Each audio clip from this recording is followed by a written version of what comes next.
Assalamualaikum warahmatullahi wabarakatuh. Halo Sobat Mahasiswa, perkenalkan saya Casey Mestiakia, perwakilan dari Dima FEBI UIN Salatiga, periode 2023. Untuk pertemuan kita kali ini, kita akan membahas mengenai inflasi yang akan dinarasumberi oleh narasumber yang sangat luar biasa, yaitu Mbak Dewi Rohmawati. Baik Mbak Dewi, bisa perkenalkan terlebih dahulu.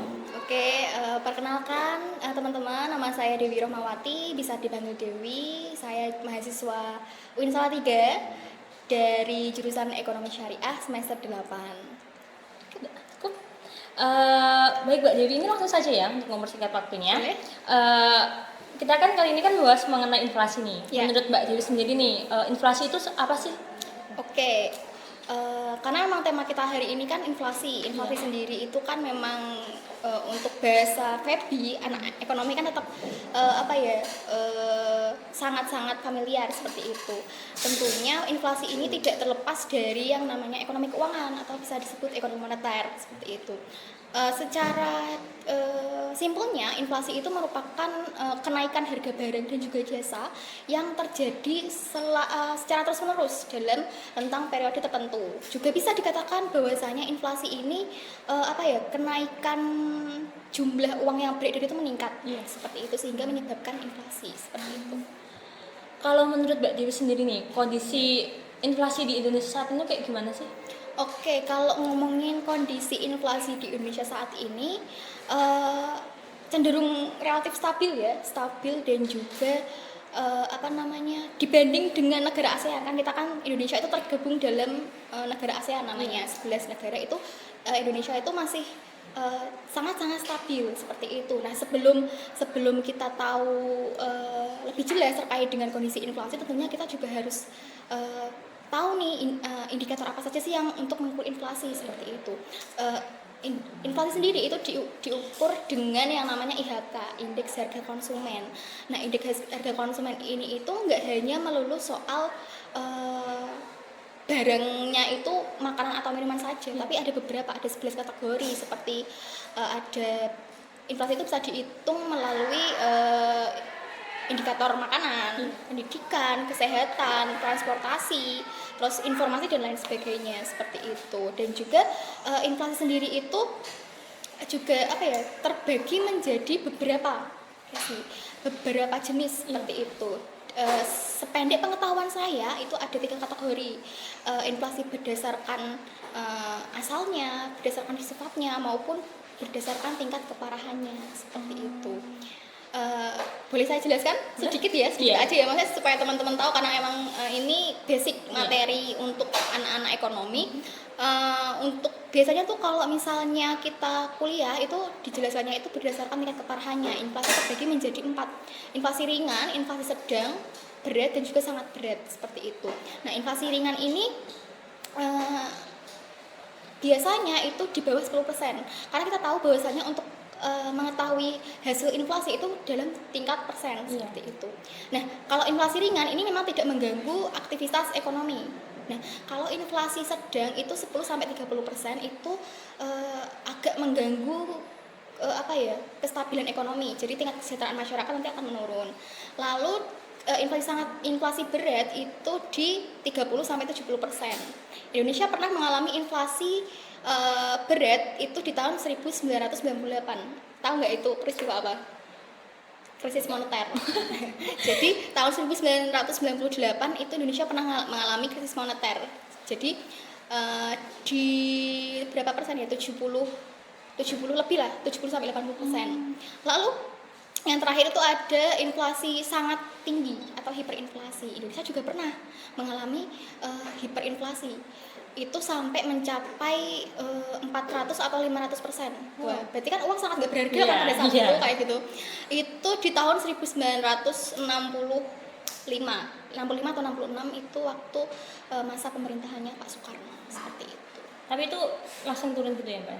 Iya, jadi perlahan turun. Dan kalau kita lihat per tahun 2023 ini inflasi kita tahun 2023 saya lihat di bulan April kemarin itu 4% sekian. Jadi cukup rendah, tapi tidak cukup rendah ketika masa Covid. menurut Casey sendiri, waktu COVID menurut Casey, kan COVID tahun 2020 ya, Iya. itu inflasinya tinggi apa rendah? Tinggi. Nah, ternyata setelah kita lihat data ya, tahun 2020 inflasi Indonesia tuh malah rendah, cuma 2%. Loh, kok Malah bisa tahun ini ya, Iya. padahal tahun ini benar-benar normal. Iya. Nah, itu tahun 2020 itu kalau boleh saya katakan kan emang masa Covid ya. Masa Covid itu kan eh, barang-barang itu kita nyangkanya itu kan langka dan harga-harga naik. Ternyata memang pada saat itu mungkin karena parno ya, masyarakat Indonesia parno, jadi memilih untuk menggunakan apa yang ada di rumah. Jadi memang menyebabkan inflasi itu melumat. Nah, kenapa di tahun 2023 ini kondisi inflasi kita malah naik ketimbang tahun-tahun sebelumnya? Itu karena memang sudah benar-benar masa normal. Apalagi kemarin habis lebaran itu kan barang-barang kan memang naik semua seperti itu. Jadi ya untuk di tahun ini kondisi inflasi Indonesia bisa dibilang cukup stabil lah seperti itu. Mungkin juga karena itu ya, kita kan penormalan ekonominya juga ya. Iya, betul sekali. Terus ini Mbak, tips dong buat mahasiswa ini menghadapi inflasinya tuh kayak gimana gitu. Oke, mungkin bisa masuk solusi ya, dan sikap apa yang kita lakukan untuk inflasi. Sebenarnya ada beberapa, kalau boleh aku lihat, karena kan emang untuk mahasiswa kan emang belum terjun langsung benar-benar kayak di pemerintahan kayak gitu ya. Itu yang pertama, mahasiswa memang harus melek akan inflasi seperti itu. Kenapa kita harus melek akan inflasi? Karena memang inflasi itu kan dampaknya kan untuk nggak cuma hanya mahasiswa saja, tapi untuk masyarakat luas. Nah, nanti ketika kita melek akan inflasi, apalagi kita mahasiswa, mungkin nanti ketika kalian ingin mencari topik penelitian di tugas akhir skripsi kalian kan juga bisa malah gampang untuk membahas tentang inflasi. Terus yang kedua itu mengatur keuangan. Mahasiswa itu biasanya sikapnya konsumtif, boros. Iya. Benar nggak? Benar. Pasti anak kos ini. Iya. Lihat apa yang cewek ya misalnya. Ini bukan saya ngomongin gender atau gimana. Yang cewek misal ada barang yang lucu, wah lucu beli. Kayak gitu. Padahal emang kalau kita lihat dari aspek kebutuhan memang nggak terlalu butuh, tapi karena emang unik lucu, ya karena perempuan ya konsumtif kayak gitu. Jadi emang untuk menghadapi inflasi juga kita juga bisa mengatur keuangan. Jadi jangan bersikap konsumtif. Karena emang kalau kita bersikap konsumtif nanti banyak barang-barang yang mungkin teman-teman minati, terus nanti ketika langka kan jadi naik. Nah, itu kan bisa menyebabkan inflasi seperti itu. Lalu yang kedua itu teman-teman mahasiswa juga harus mempunyai dana darurat, nabung. Udah nabung belum? Punya ATM? Punya. Nah, itu kayak gitu. Jadi memang mahasiswa ini emang harus punya dana darurat lah. Meskipun kita masih muda ya, tapi kan mahasiswa itu kan rentang umurnya ya juga nggak muda-muda banget kan, 18, 19 sampai 22-an. Jadi memang harus punya dana darurat untuk menabung. Takutnya nanti ketika inflasi kita nggak punya uang atau gimana kan malah berabi. Nah, terus yang terakhir itu harus mulai investasi. Mungkin kalau teman-teman tahu banyak ya kayak misal slogan-slogan ayo dong investasi masih muda seperti itu, tapi memang itu dampaknya untuk kedepannya itu memang benar-benar bagus banget kayak gitu. Nah, untuk investasi sendiri itu kan emang jangka panjang, jadi investasi itu kita nggak bisa lihat 1 tahun ke depan, tapi kita lihatnya 5 sampai 10 tahun ke depan kayak gitu. Bisa kita untuk mahasiswa tuh biasanya untuk investasi yang cocok itu ada 3, investasi reksadana, investasi emas, sama deposito. Nah, emas ini mungkin yang ciwi-ciwi ya biasanya ya, yang biasanya. Ya, emas itu emang ya lumayan lah seperti itu. Oke. Terus Mbak Dewi ini nih tuh lebih merasakan inflasi itu kayak gimana sih? Kayak terlalu tinggi banget, terus kayak jadi uangnya itu kayak boros gitu atau gimana? Kalau saya sendiri sih untuk di tahun ini ya itu memang tidak terlalu merasakan banget ya, karena kan emang tahun ini memang dari 5 tahun ke belakang memang tahun ini memang yang paling tinggi, tapi memang masih normal lah, masih normal, dan harga-harganya masih normal. Nah, akan tetapi inflasi ini memang nggak hanya merugikan doang, tapi bisa menguntungkan loh inflasi itu. Contohnya?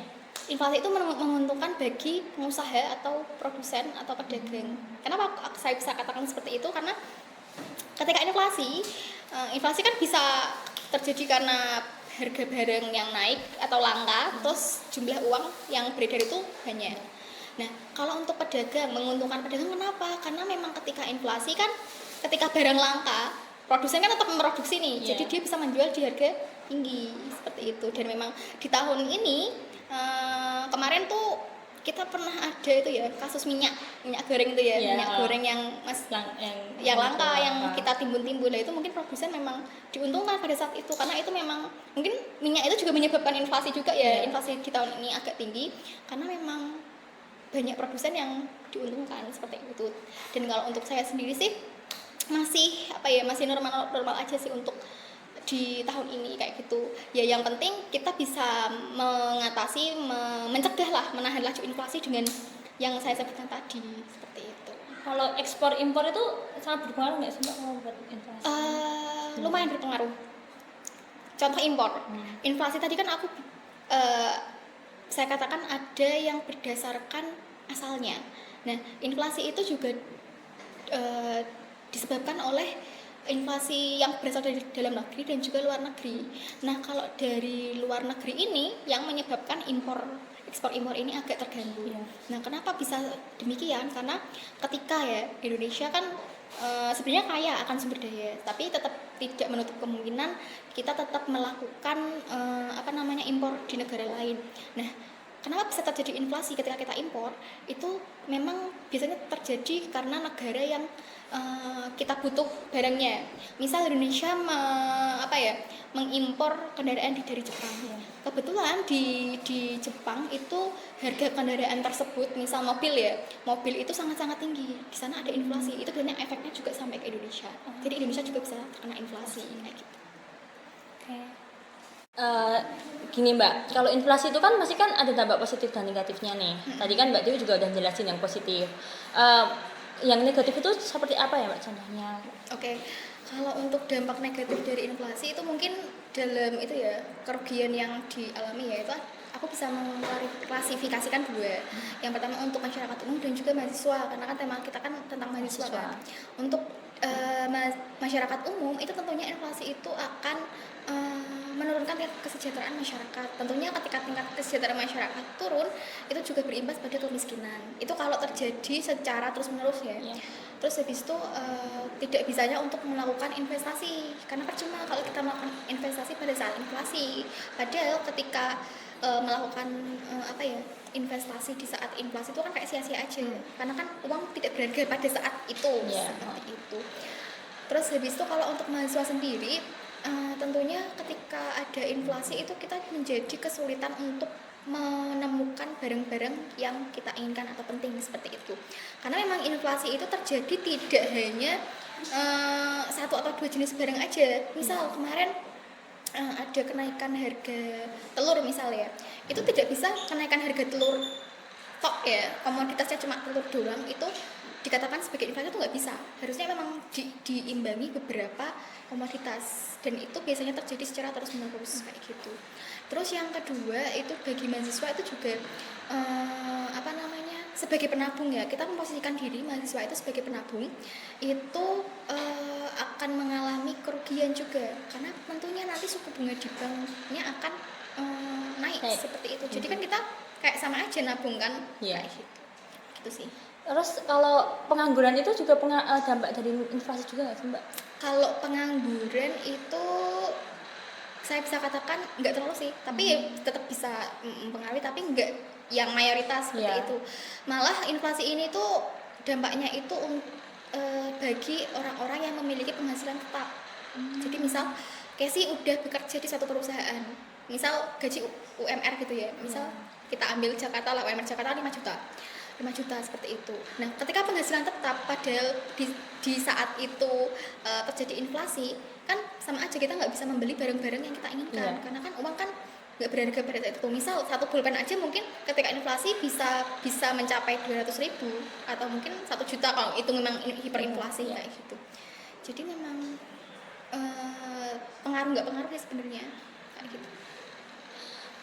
Terus nih Mbak, tadi kan dijelaskan juga nih kalau di Indonesia itu pernah ada hiperinflasi itu kan sangat tinggi sampai berapa? Tadi 500. 500 sampai Nah, 600. itu kalau negara lain juga bisa nggak sih kayak gitu? Bisa. Sampai saat ini kamu tahu apa namanya negara yang lagi viral nih di Indonesia yang mau tanding sama Indonesia di bulan Juni apa? Ah, Argentina. Iya. Nah, Argentina itu kalau misalnya kita tahu meskipun Argentina itu sepak bolanya nomor satu sedunia, ya. Argentina itu masuk top 5 inflasi paling tinggi. Argentina menduduki posisi kelima. Itu inflasinya itu mencapai 70. Kalau untuk tahun ini tahun 2023 itu 70 sampai 80%. Ya berarti kan emang udah masuk kategori berat itu. Iya.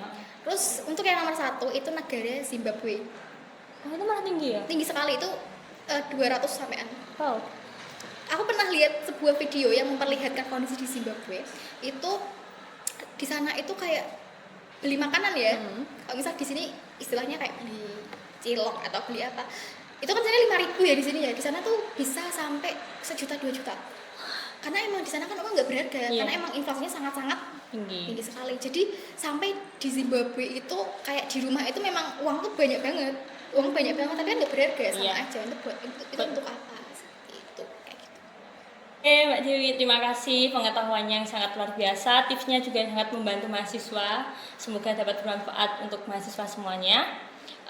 Demikian dari saya. Mbak, tapi mungkin ada closing statement-nya? Oke, kalau saya sendiri sih memang kita sebagai anak ekonomi, meskipun nanti yang nonton juga nggak hanya ekonomi ya, Iya. untuk yang lain, tapi terkhususnya untuk anak ekonomi ya, seperti tadi memang kita harus update terkait info-info ekonomi terkini, terutama inflasi, karena emang inflasi itu sangat penting karena juga dampaknya juga bukan hanya untuk kita aja, tapi untuk masyarakat umum. Jadi dan juga itu tadi teman-teman harus menghindari yang namanya sikap konsumtif, harus mulai menabung dan juga mulai berinvestasi.